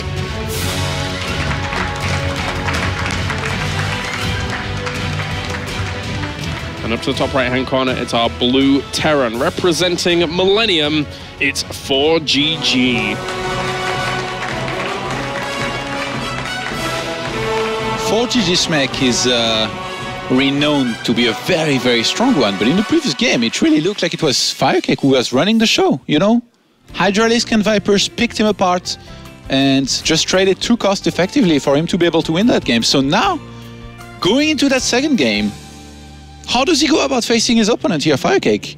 Does he try to play similarly but just better of all? Does he have an answer already against Hydralisks and Vipers with Swarmos in support? Do we even get in that situation, or does he try to maybe play a little bit more aggressive before that were to happen? And FireCake again with the pull 12 here. Oh yeah, he's really not taking any risks at all. Just making sure he's well defended to start off these games, and probably send those lings over there if he could get actually a cancellation on a command center if it was going down. But I mean, the barracks is already there to actually support that anyway. So the interesting thing about that is, if you go from map number 1 to map number 2, the map specifically, ForGG's Hellions were doing a lot of work in map 1, but they still weren't able to carry him forward to the victory. Now in this map, I would say it's even harder, especially across when we see FireCake on 3 bases alone, to make those Hellions do anything, because you can just have that one choke point that is easily defended against just Hellions. So FireCake here in cross spawns might have a really good shot here of just advancing on forwards. Yeah, and this time, rather than going for an economic build and skipping on Zerglings, you know, getting a Queen and then a Hatchery, FireCake goes for 6 By the way, fun fact, there is more bases on Deadwing than there is on Varning Research Station, guys. That's... Just throwing it in there. That is a fun fact, and one that certainly gives rise to the idea of a long game if it gets there. But for now, I truly hold belief in that ForGG will not let it get there. If he does, then... well, it'd be on his head if he loses this 2-0, because FireCake looked really good there without Soulhorse for a while, and using the Abductors to max effect. He's barely gonna dodge. Oh, that Reaper, that was sick. Where is the command center going to get thrown down, is the question. It's going to be a second Reaper. Yeah, of course he's going to be down there, so he should get cancelled. Second Reaper's going to pop out, though. Oh, yeah. And he'll have to dance against that. I don't think he has time to cancel that. He's going to have enough hit points for the SCV to run around. ForGG very good with reflexes, supposedly. Yeah, the time works out here nicely for ForGG. He might lose the SCV, but he might not have to cancel. Oh, he moved the Reaper badly, like here for a second. Oh, he's going to have to cancel. Oh my god, ForGG. Ah! He moved the Reaper closer to the links rather than just attacking, and he didn't send any extra SCVs as well, so that gets cancelled. Yeah. It has to be restarted. Oh, he actually started a factory instead of it, and the Lings actually see that up at the top here. So he's just going to go back down there and start the command center. Over again, but in the meantime, FireCake is already on 2 Queens. The third one's about to pop out. He's going to start creep spreading very comfortably, even before the Reapers get there. Actually, very conservatively as well. He dropped down that tumor, like even back behind his hatchery. I really like the 12 pool play. I really actually like how he's playing that out, knowing that there's going to be potential Reaper or even the command center going down on the low ground. It's really nice to see FireCake actually utilizing that in his builds here. What do you say? Maybe ForGG goes for like the Hellbat's Banshee build here that he's had so much success with here in this game, and having spotted already the third hatchery, he knows that this is not going to be some kind of quick 2-base mutas out of FireCake, which he definitely knows was possible. Because that's what he countered last time that they played on ladder. Well, 3 Reapers grab themselves 1 drone already. They're going to get a second. He actually misfires there onto the Queen as he wants to go for these drones straight away. And even another drone ends up falling. So the Reapers are doing well. He's going to lose 1 Reaper, though. There's no way that's getting out. And might even lose a second. But the Queen's actually strayed off creep. Is he going to surround? Oh, he throws down an Evo. Oh, they can't get out of there. You're stuck. Very, very well done. Of course, he did lose 5 workers, and that's a bit of a blow there from the 3 Reapers. That's more than they usually get done, but the block was good. He could have lost a lot more. Yeah, ForGG in the first 7 minutes of this game has already killed more units than he did in the last hour of their previous game. Yeah, it's the truth, man. It is the truth. Ro32's being added on pretty quickly here for FireCake, just to give rise to the idea of defending any kind of push that does come along from Hellions. Yeah, I don't think he's to be aggressive here. Even though, you know, having killed those Reapers, he knows that it's going to be very hard for ForGG to get any kind of information. Could maybe go for a bust, but not having speed, I guess, seems very unlikely. Yeah, should be for a defensive stance here out of FireCake. Only Queens also right now to defend. Oh, actually, that block. Ooh, just the 3, and he's going to run straight past. Yeah, that's ForGG for you. Always goes for that. And remember, he's had quite a bit of success in the previous game with the drone kills. And he's getting quite a few to start this game off as well. He's up to 12 now. He's trying to block with extra evolution chambers, and that's a really nice little tactic. Okay, those drones at least not trapped with the cancellation. Create the gates. Don't let these Hellions through. Another few shots. 9 kills so far. 12, so 3 more with that last shot. Oh. 14. Oh, one last shot, you would have had at least 1 more. Okay, so it's 32 workers against 34, so ForGG was able to do quite a lot with that. There's going to be more Hellions and Banshees continuing on here, but Spore Crawlers have been placed down for FireCake to push that away. Really sloppy here out of ForGG, flying that just into Spore, losing about half the influence, a little bit less than half. Gonna head into the main. There's no Spore in the main, Kylaris, or in the natural. Oh dear. And there is no Overseer as well. And the Queens are going to have to trundle on back, but they can't even do anything because he's not even morphing an Overseer just yet. That Banshee's got quite a bit of energy, 34. Yeah, so quite a few drones already weakened, but because they're weakened in such a way, it still takes 2 shots to kill off most of them, but it's quite a blow. Still more drones dying off very, very quickly. Does this force FireCake into an all-in here, maybe? He's lost quite a few drones here already. Where are the roaches going in the middle of the map? I don't think they can get anything done at all. They're going to run up against a wall of Hellbats. You mean those 2 roaches? Yeah, poor little guys. They're gonna kill. What? They're hiding. Quick, if we go in the corner, he won't see us. The Hellions transfer. FireCake is going for a Spire and droning back up now. He starts 2 additional extractors. He's only on 2 right now. He's just gonna try to drone. Get some mutas out and be fine in this game. But some Hellions are gonna have something to say about this. He really doesn't have that many units back here at all. Yeah. He could actually just take crippling damage. There's the 4 Queens are going to have a lot of work to do here. The drones actually have to combat this. ForGG already killed over 34, 35 drones now in this game. This number is going to keep on going up. Should be getting the remainder of those at the 3rd base. Even saves to Hellions, why not? Yeah, bit of a butchering. Oh my god, 4 command centers, Skylaris. We're back to this point. Here we go again. Yeah, he could take it slow, but I think he'll try and seize the initiative a little bit more. He is playing full mech, and the thing is, traversing the map with mech on this map, it's a bit difficult. It takes a while. As much damage as you do to your opponent, if you let FireCake reach that late game position with the Swarmos, Vipers, Hydralisk and all that, it's just so hard to beat him. Yeah. And by that I mean close to impossible. It just seems so difficult. In the previous game, I don't think that ForGG could have started making Ravens earlier with mixing in more Hellions to spend his minerals. But still, it was just so difficult. So now he's in a much better position earlier on. But remember, in the previous game, he did kill a lot of drones as well. But in the end, it was really his passiveness that allowed FireCake to come back in it. And so far in this game, even though FireCake has lost 43 drones to 1 SCV killed, Kylaris, we're at 61 drones. Well, actually, he just made that 69 to 51 SCVs. Yep. So ForGG is always letting FireCake rebuild back up in the drone count, gets back in there to kill some more, but now we're at the point where this is going to get completely shut down, and FireCake is going to be in the aggression for some time. And remember, because ForGG takes this third base so quick and gets an additional command center before extra factories, he's going to have so little units to work with, which in the previous game cost him a lot of SCVs when FireCake attacked with the roaches. I don't think it's going to happen in this game because there is quite a few benches. There should be enough Vikings to deal with the Mutas. And it's a difficult engagement spot as well. On Vani Research Station, there's a big, wide open space on that third base. Here, though, it's not quite as accessible by an army like that. So. But Kailaris, the infestation pit started. Dun dun dun! With dramatic zoom. All right, well, okay, those Mutalisks were a little bit wasteful. And they will have to fall on back. The army here for ForGG, I really think he needs to press the issue. There's a lot of roaches on the way now. Oh, he doesn't really have much, other than those air units. What does he have on the ground? He has 2 Thors and 2 Hellbats, which I guess is definitely more than the little that FireCake has. But FireCake can crank out a lot of roaches quickly. He's actually just reached a fairly high count. Oh, those Queens gonna take on those Banshees here. They can't do that. They can't do that. He sniped the Overseer with the Vikings. Oh, nice.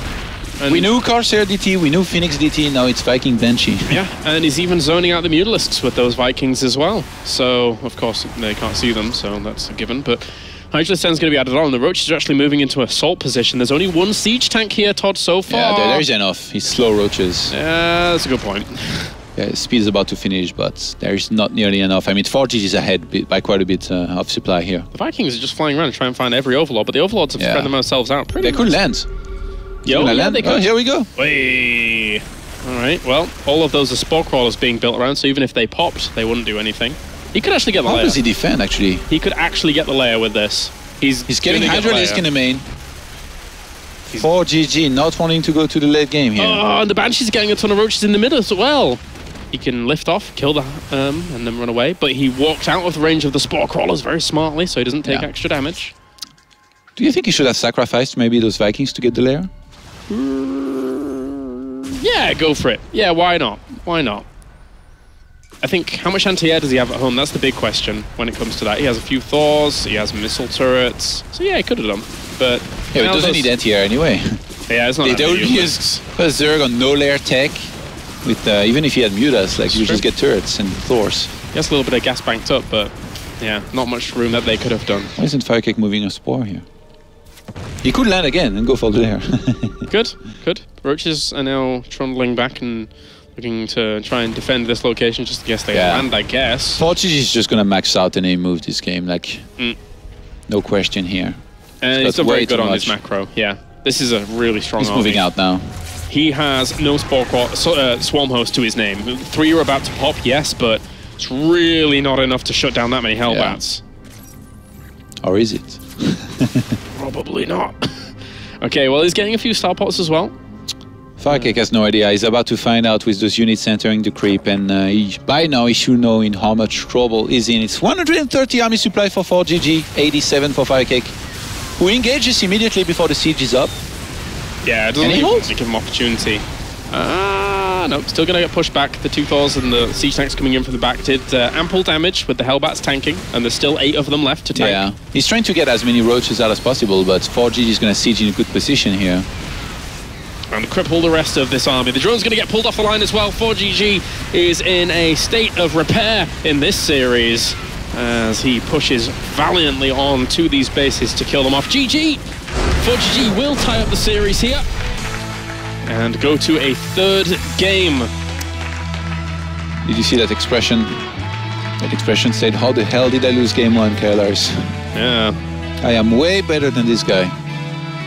A very greedy start there in the first game, which was in the end just exploited. He wasn't in the first game. He wasn't better than FireCake because he played too passive.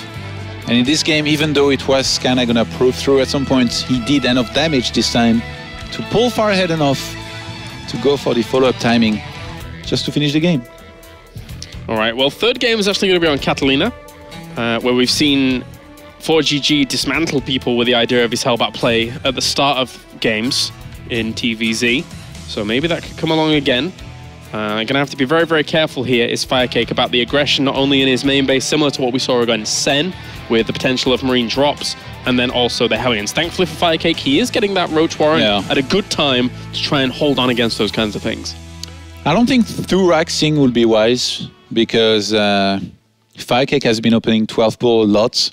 So doing a Reaper opener and keeping the first Reaper at home and going for an SCV Scout would actually be very smart here out of ForGG. If FireCake went for the same build, he would fall very far behind because he wouldn't achieve anything with the 6 links this time, and then the Reaper harassment will do a little bit, and then from there you snowball out of control with the extra Hellions that you get. Kind of like in the previous game, but even better. Okay, let's get into it then. Game number 3 between FireCake and ForGG here in the World Championship Series winners game for Group E. One of these players is advancing on to the round of 16 in this map.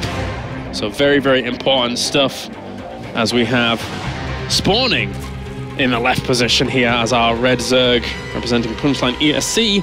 It is FireCake.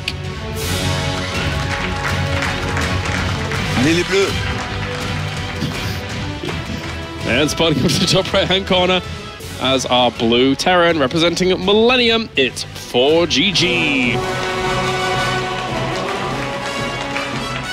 ForGG counts for French as well, a little bit. Kind of, yeah. Lived in France for a long time, plays for Millennium. He's been and he plays as blue as well, come on.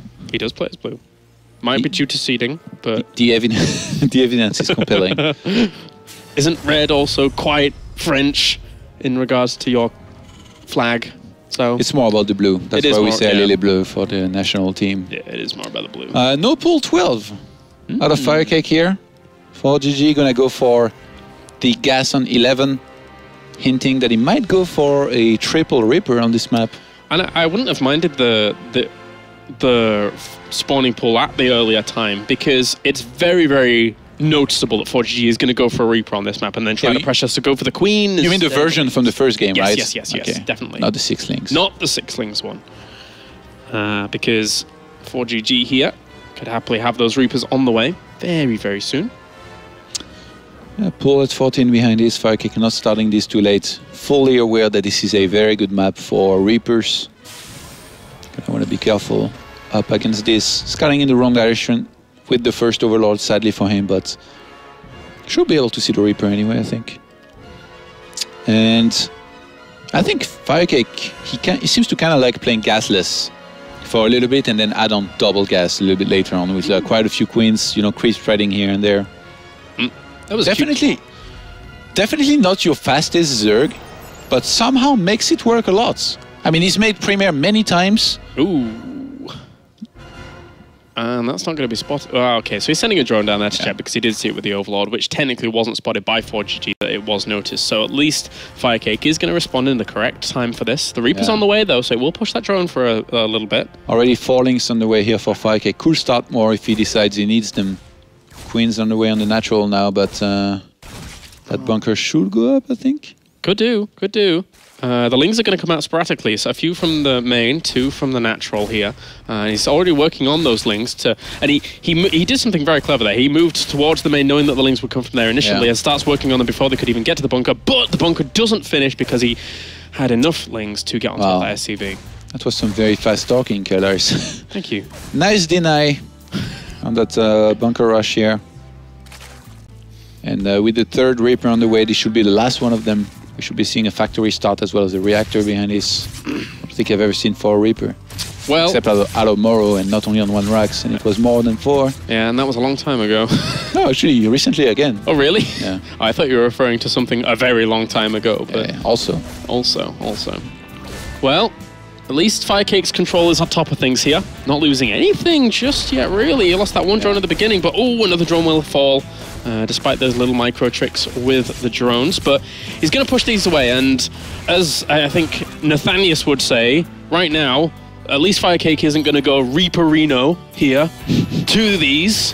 He will fall back. I'm channeling my inner Nathanius. I can't believe you're referencing Nathanius as like this great philosopher, and his line is Reaperino. Reaperino, man. It's perfect. Actually, he might be going Reaperino. He's losing quite a few drones there. Oh dear. 6. Oh, going falling. For the surround. Ah! Okay. Oh, he gets it. Perfect. ForGG on 24 supply, lost all 3 of his Reapers. He only has SCVs out right now. He's going to start 2 Hellions, but they're going to be by themselves when they get on the map.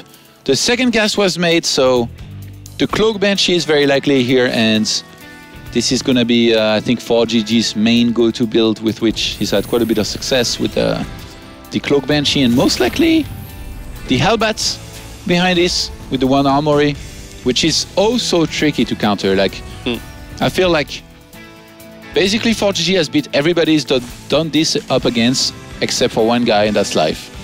And no offense to FireCake, but he's no Live. No. Well, there's going to be an Evolution Chamber at the front. He's trying to wall off a little bit of that here, but for me, a Roach Warren would really like to come in handy very soon. There goes the armory.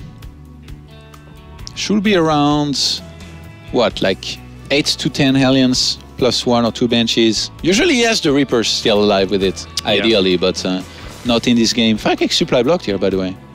And that's really not going to help. He definitely needs a few units out here. Some 5 Overlords! Whoa. Okay, well, that's one way to get out of it. Did he want to go for an all-in or something? +1 starts. I think he just got a little bit tilted because he was supply blocked. Oh, he's going to wall off the ramp. This is so smart. Full wall. So smart. Loving it. Spots it.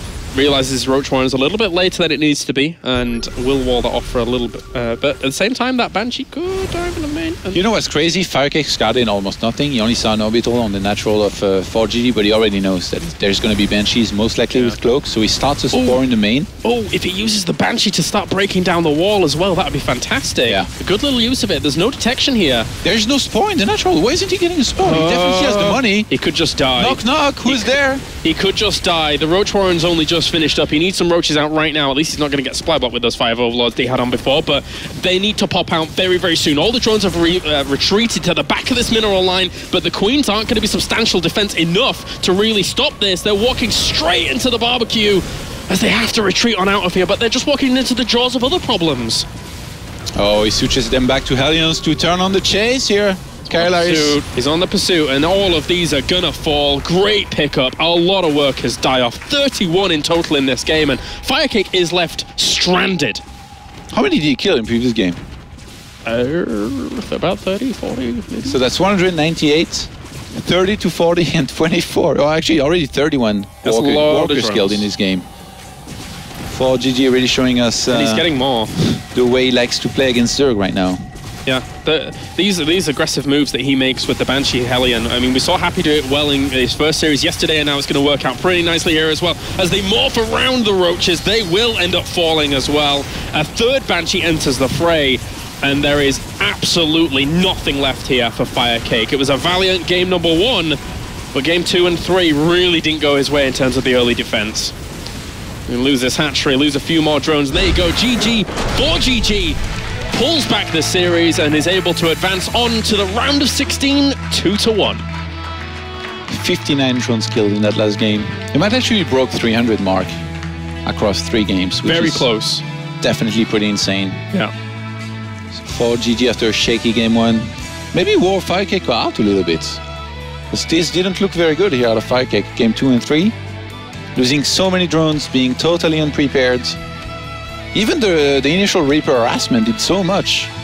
And originally his build felt like he kind of knew this was going to come, but then didn't handle it nearly as well as he could have. Like he was forced into making like an Evo, a Spore, and then he still lost drones. Then he went for the Surround, which is definitely nice, but he lost so much mining time doing it anyway. Well, that means now that FireCake falls down to the last match, which is going to be a rematch for him going up against Puck, which we saw how well FireCake was able to play against the Protoss. So there is still a good chance for him to actually advance on, but Puck has had a bit of time to reflect, maybe a little bit of time to kind of wake up and get himself into that series a bit more and give it a bit of better shot. He's going to be out for blood this time, and this is all or nothing here. Loser goes home, winners qualifies for the next round. So very, very important game, and I did predict that he was going to do better. I'm still convinced of that. Is it going to be enough, though? That's the question. All right. Well, that does it from us here at the caster's desk. We're going to go over to Paul, who's at the analysis one. Thank you very much, Calaris and Todd in the commentary booth. Well done, ForGG. Got there in the end. It was a very long game. Let's talk a little bit about that first map, because it was a very long map, 1 hour 45 minutes. It's hard playing a map when it's that long. I just want to ask you, because you asked for a draw at one point. Why? Because I think I have so many army and also so many Raven, and I got or every base I get or mineral. So I think he don't have mineral, and I think he can't crush me, but I don't know. But he did in the end, but very slowly. He's smart, straight, and yeah, I lost. Okay. What's your thought process going through that? Because we were all watching, we got to see a lot of your face throughout the game, and it looked frustrating. Is that what it felt like to play? I don't know. Like, was it frustrating for you? Was it annoying? Your face was like angry. Yeah. What was it like for you? I think I didn't expect like this situation because I get every base. I get more base than FireCake. So I think even don't need Raven. I think ground army I can crush him, but I can't, and I can't do anything in my base. I'm a little bit confused, and yeah, I'm very sad. My game, first game. Okay, second and third maps, much better for you, very quick, and similar kind of openings as well, 3 Reapers each time, but you lost the Reapers very quickly in both games. Were you worried at all when you lose them? I don't know, I do my best control, but always lose. But the Hellion follow-up was perfect. Yeah. I mean, in game 2 or 3, as well as Red Eye, after game 1, did your mindset and strategy change? Was it like, okay, I don't want this type of game again, I must kill this guy fast, or? Yeah. I changed straight because it's almost 2-hour game, and I know he's very tired body. That's so I chose Reaper because Reaper is very annoying. He really tired. Die. Okay, well, congratulations, through to the round of 16, still the favourite for WCS, and you're through to the finals. So congratulations on that, and we'll see you in the round of 16. Thank you. Well done. Okay, we're going to take a very quick break. When we come back, though, our final game of the night will decide which member of Group E follows ForGG into the round of 16. He's 37 for 37 now, but he did it the hard way. We'll see you in a few.